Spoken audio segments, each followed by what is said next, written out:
ያደርጋል። ሰላም ቸርነቱ ያበዛላችኋል።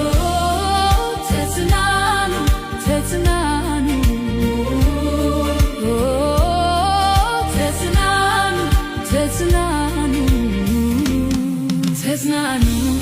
ዛሬ ይሄ እንደዚህ ያልፋል፣ ነገ ደግሞ መልካም ይሆናል፣ ነገ ደግሞ መልካም ይሆናል። ተጽናኑ።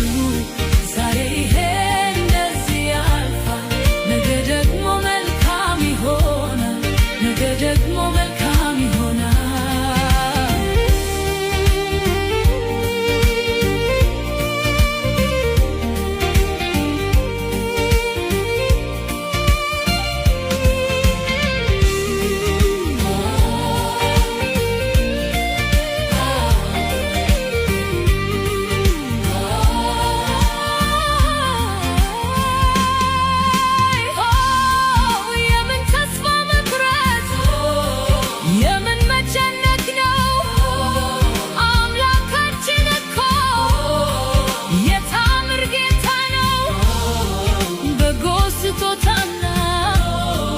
በረከት ከእርሱ ነው የሆነው በሙሉ የሆነው በእርሱ ነው።